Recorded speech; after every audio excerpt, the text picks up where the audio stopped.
Telepsiquismo, Joseph Murphy. Aprenda na prática a utilizar o poder que você tem e transforme a sua vida. Capítulo 9.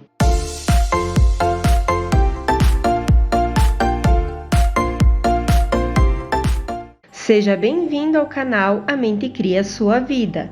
Se você chegou a este vídeo, foi por alguma razão. Então, se você gostar dele, se inscreve no canal e ativa o sininho. Assim você será avisado quando postarmos conteúdos novos. Curta, comenta e compartilhe o vídeo. E você também pode nos deixar nos comentários quais livros você gostaria que disponibilizássemos aqui no canal. Fique agora com o capítulo 9. Como usar o telepsiquismo como resposta quadridimensional à oração. Desde tempos imemoriais, os sonhos têm sido para o homem motivo de fascínio e perplexidade. Nos tempos antigos, muitos pensavam que os sonhos eram mensagens dos deuses ou viagens da alma a terras distantes. No entanto, na verdade, a quarta dimensão da vida é o lugar para onde viajamos toda noite quando adormecemos. Durante o século XIX, muitos estudiosos afirmaram que os sonhos eram apenas a realização de desejos ocultos, a dramatização de recalques sexuais e outros complexos. Os professores Carl Jung e Sigmund Freud acreditavam que todos os sonhos tinham um significado simbólico e que sua interpretação correta poderia revelar todos os desejos, ansiedades e frustrações do paciente. Entretanto, por meio de discussões, correspondência e entrevistas com pessoas de várias religiões e diferentes tradições culturais, cheguei à conclusão de que muitos sonhos podem ser tomados literalmente e outros constituem a resposta simbólica do subconsciente para os problemas mais sérios da pessoa que sonhou. Como um sonho ajudou a encontrar um diamante perdido. Recentemente, uma mulher me disse: "O senhor pode imaginar como me senti quando, ao tirar as luvas no consultório do médico, dei por falta do meu diamante de 5 quilates." E acrescentou que havia procurado freneticamente em toda a parte na rua, no automóvel, em casa, no jardim. Tinha a impressão de que estava procurando uma agulha em um palheiro. Aconselhei-a a adotar uma técnica simples e comprovada, imaginar que estava usando o anel e sentir a solidez, tangibilidade e naturalidade da joia. Em sua imaginação, deveria tirar o anel à noite e colocá-lo na caixa de joias, como estava acostumada a fazer toda noite. Tudo isso deveria ser um ato imaginário. Quando se deitasse para dormir, deveria repetir várias vezes sua prece favorita: "Obrigada, Pai", com o significado de que estava grata pela devolução do anel, já que não há nada perdido na mente do infinito. Na terceira noite, enquanto dormia profundamente, ela viu o anel claramente no quarto da empregada, enrolado em um pedaço de papel e escondido em um sapato velho. Ao acordar, foi até o quarto da empregada e encontrou o anel exatamente no local indicado. A empregada jurou que não havia roubado o anel e não tinha a menor ideia de como a joia havia ido parar dentro do sapato. Mais tarde, confessou que havia roubado o anel e mais 50 moedas raras, de valor inestimável. Essa história é mais uma prova do poder multiplicador do subconsciente.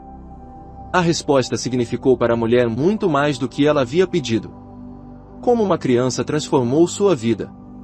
Uma professora que estava casada com um ateu há muitos anos e concordava com muitas das ideias do marido se encontrava em um estado de profunda depressão. Estava tomando tranquilizantes, receitados por um especialista. Contou-me que havia sido educada em um convento e fora profundamente religiosa até se casar. O marido ridicularizava todas as suas crenças religiosas e afirmava que não passamos de um conjunto de átomos, que nosso cérebro não passa de um computador, etc. Ela concordava com essas ideias para evitar conflitos, mas, na realidade, não acreditava nelas. Finalmente, não podia mais ficar tomando remédios, pois estavam causando muitos efeitos colaterais, e ela começou a perceber que o problema estava em sua mente. Falou que certa manhã ligou o rádio na estação Kiev e me ouviu falar da falta de aceitação das verdades espirituais e da influência das atitudes mentais negativas sobre a saúde física e mental. Passou a escutar meu programa todas as manhãs. Depois de 3 semanas, teve um sonho muito impressionante, no qual um menino com uma auréola em volta da cabeça chamava repetidamente. Quando ela se dirigia a seu encontro, ele fugia, e ela não conseguia alcançá-lo. Esse sonho se repetiu durante 7 noites consecutivas. No 7º dia, o menino disse: quando você me alcançar, estará curada, e desapareceu. Expliquei-lhe que Carl Jung descobriu em suas pesquisas que existem certos arquétipos no inconsciente coletivo da raça humana que são comuns a todas as pessoas. De acordo com Jung, pessoas de todas as raças e em todas as épocas têm sonhado com a criança luminosa, com o velho sábio, com a figura materna, com círculos, cruzes, serpentes e muitos outros símbolos. A criança luminosa com uma auréola em volta da cabeça era o símbolo de Deus, chamando-a a seu encontro. A Bíblia muitas vezes se refere à presença divina como uma criança. No momento em que você reconhece o poder que existe dentro de você, e decide entrar em contato com esse poder e fazer uso dele, é como se a criança estivesse nascendo. Intuitivamente, ela sabia que a figura da criança queria dizer que devia voltar à comunhão com seu eu superior, e foi exatamente o que fez. Quando a criança voltou a aparecer, ela estava preparada para abraçá-la. O primeiro livro que estudou foi O Poder do Subconsciente, e essa leitura transformou completamente sua vida. Dissolveu o casamento, que na realidade não era uma união, mas uma farsa. Como uma mulher encontrou a resposta para a solidão. Uma viúva, profundamente deprimida, e, como ela mesma disse, desesperada com a solidão depois que o marido e os 2 filhos morreram em um desastre, encontrou a resposta meditando nas verdades do Salmo 23 2 ou 3 vezes por dia. Uma noite, ouviu uma voz, não lembra se estava dormindo ou acordada. Ouviu distintamente uma voz que lhe falava: ajude os outros. Acordou sobressaltada e disse para si mesma: sou enfermeira, e é isso mesmo que vou fazer. No dia seguinte, foi ao hospital dos veteranos e visitou muitos doentes. Durante uma semana escreveu cartas para alguns, consolou outros, leu os salmos, e seu coração ficou cheio de amor e compaixão. Todos os pacientes a receberam com verdadeiro prazer. Voltou a trabalhar como enfermeira e hoje é a imagem da fé e do entusiasmo. Sente que está sendo útil à humanidade. A voz que ouviu era a voz da intuição. O subconsciente muitas vezes se manifesta por uma voz, que ninguém pode ouvir a não ser a própria pessoa. Há milhares de anos, os Upanishads, uma coleção de tratados místico-filosóficos, ensinavam que o homem quando sonha se torna um criador. Robert Louis Stevenson, preocupado com a natureza ambivalente do homem, que o deixava perplexo, sonhou com uma história completa a respeito do assunto, que chamou de O Médico e o Monstro. Da mesma forma, Elias Hall estava encontrando um obstáculo aparentemente insuperável para inventar a máquina de costura, até que o subconsciente o ajudou através de um sonho, mostrando-lhe exatamente onde colocar o buraco da agulha. Um parceiro invisível. Um velho amigo meu, muito bem-sucedido nos negócios e que frequentemente adquire mais de $500 mil em ações de uma única vez, disse-me em certa ocasião: sabe, Murphy, sou capaz de investir $500 mil sem o mínimo receio. Esse homem me contou que toda a sua vida é governada por um guia invisível, e que uma voz interior o aconselha a realizar certos investimentos e diz, não a outros. Desde pequeno, ele tem repetido o seguinte: não temeria mal algum, porque tu estás comigo. Salmos 23-4. Deus é meu parceiro invisível e ouço claramente sua voz quando diz, sim, sim e não, não. Obviamente, ele condicionou o subconsciente de tal forma que é capaz de ouvir os conselhos do seu eu superior, o que é uma forma de clareaudiência. A faculdade de ouvir as manifestações do subconsciente. Como um alcoólico encontrou a paz interior e a liberdade. Há alguns meses, tive uma entrevista com um alcoólico cuja esposa e filho haviam morrido de câncer. Ele estava profundamente deprimido e melancólico. Expliquei-lhe que o primeiro passo para a cura seria um sincero desejo de abandonar o álcool, e ele concordou. O passo seguinte seria admitir a existência de um poder infinito em seu subconsciente que se encarregaria de livrá-lo de todas as tentações e libertá-lo do vício. Sugeri-lhe que praticasse uma técnica simples várias vezes por dia. Ele deveria imaginar que eu o estava congratulando por sua tranquilidade mental e sobriedade. Continuou a fazer isso durante 2 semanas, 3 vezes por dia. Uma noite, a mulher e o filho apareceram enquanto dormia e o filho lhe disse, papai, queremos que você seja feliz. Nós gostamos muito de você. Somos felizes e estamos levando uma nova vida. Não chore por nós. O sonho teve sobre ele um efeito fulminante. Sentiu-se instantaneamente curado. Mais tarde, revelou-me: Sinto-me livre. Sinto uma paz e uma serenidade que nunca conheci, e lhe agradeço por isso. Diz a Bíblia: apega-te, pois, a ele, e tem paz. Jó 22-21. Esse homem se reconciliara com o poder de seu pensamento e imaginação, e o subconsciente respondeu de uma forma que lhe trouxe imediata liberdade e paz de espírito. Como um homem escapou das selvas do Vietnã. Recentemente conversei com um jovem sargento. Ele me contou que teve de pular de paraquedas de um avião em chamas e acabou caindo na selva, irremediavelmente perdido. Não conseguiu encontrar os companheiros, que também haviam saltado. Então recitou para si o único trecho que sabia de cor do Salmo 91, o chamado Grande Salmo de Proteção. Direi do Senhor: Ele é o meu Deus, o meu refúgio, a minha fortaleza, e nele confiarei. Salmos 91-2. Depois de repetir algumas vezes esse trecho do Salmo, todo o seu medo desapareceu. Então, ocorreu um fato muito estranho. Seu irmão, que havia sido morto em combate no ano anterior, apareceu e lhe disse: siga-me. Conduziu-o até o sopé de uma montanha e acrescentou: fique aqui até amanhã de manhã e nada lhe acontecerá. E desapareceu. Na manhã seguinte, logo ao nascer do sol, uma patrulha o encontrou e o levou de volta para a base. Assim que esse homem superou o medo, seu subconsciente lhe respondeu sob a forma do irmão morto, sabendo que ele o obedeceria imediatamente e o seguiria.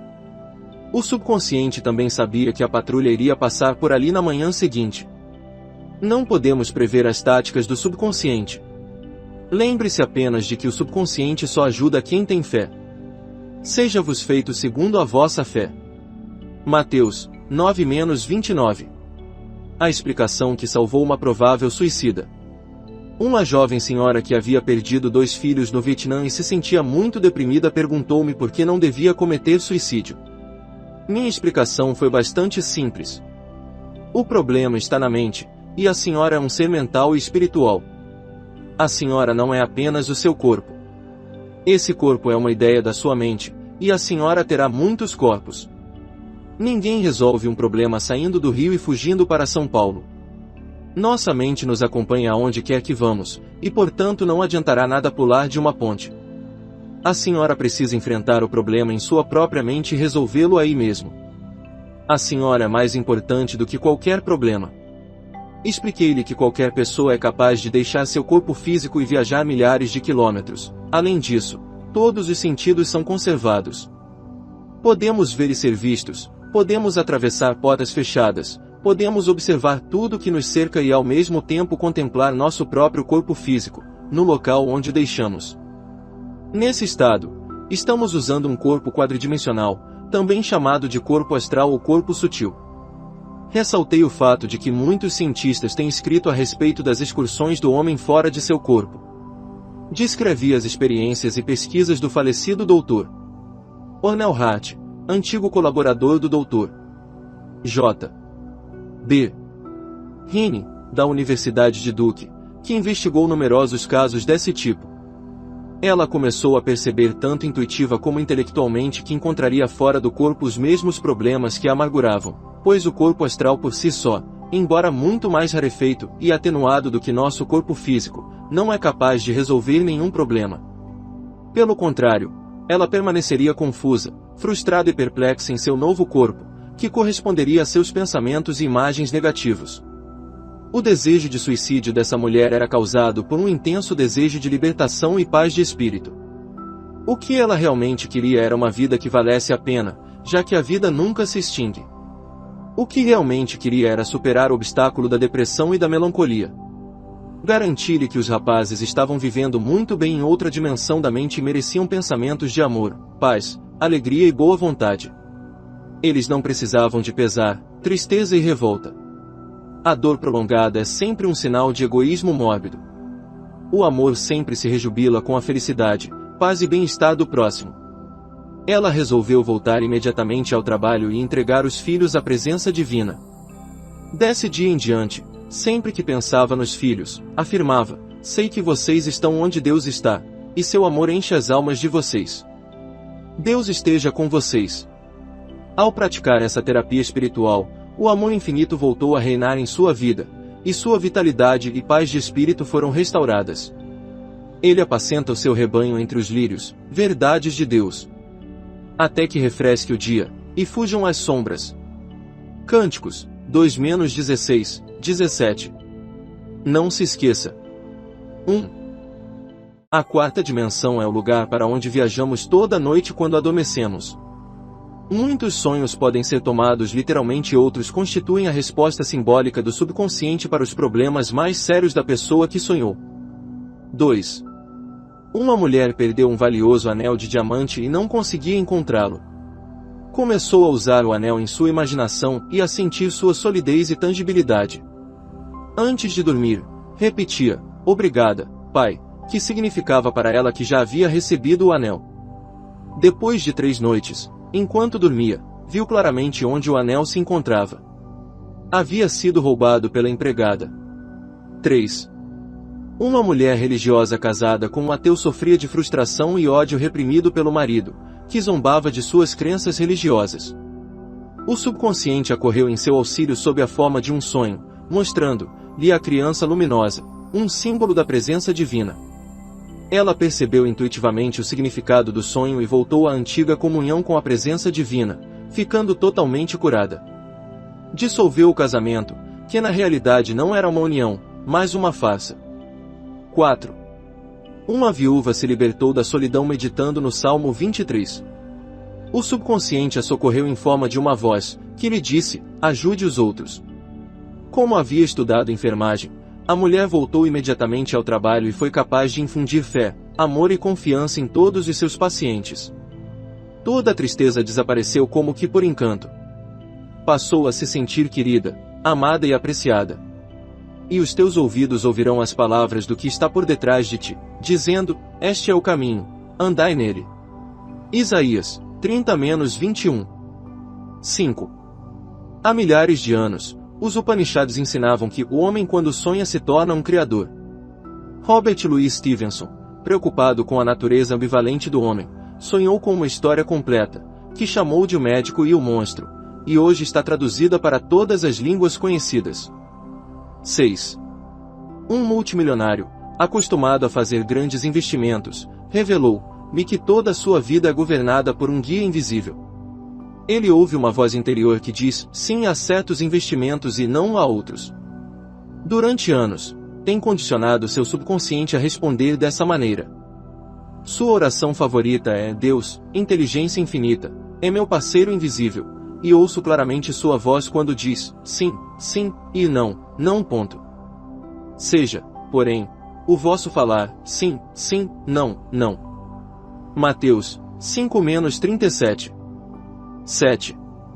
Um alcoólico que desejava sinceramente se libertar do vício foi curado porque chegou a uma decisão e seu subconsciente reagiu. O homem usou a técnica simples de imaginar que eu o estava congratulando por sua tranquilidade mental e sobriedade. Essa imagem mental, que passou a sentir como se fosse verdadeira, foi impressa em seu subconsciente, que se encarregou do resto. O subconsciente reagiu de uma forma dramática. A esposa e o filho, que haviam falecido, apareceram-lhe em sonho e o filho disse: "Papai, queremos que você seja feliz. Somos felizes aqui onde estamos." Essa resposta quadridimensional teve um profundo efeito sobre o homem, que se sentiu instantaneamente curado. 8. Um sargento americano perdido na selva do Vietnã rezou por auxílio usando uma frase do Salmo 91. "Direi do Senhor, Ele é o meu Deus, o meu refúgio, a minha fortaleza, e nele confiarei." Salmos 91-2. A resposta do subconsciente foi imediata. O irmão falecido apareceu e o encaminhou para um local seguro. No dia seguinte, o sargento foi encontrado por uma patrulha. Não podemos mesmo prever as táticas do subconsciente. 9. Uma senhora que havia perdido 2 filhos no Vietnã estava disposta a se suicidar, achando que assim acabaria com a depressão. Ela aprendeu que ainda teria muitos corpos e que não somos apenas um corpo, o qual na verdade é uma ideia ou veículo de expressão para a mente e o espírito. O problema estava em sua mente, e o complexo de suicídio era um desejo de liberdade, e não de extinção da vida, que de qualquer forma nunca poderia ser realizado.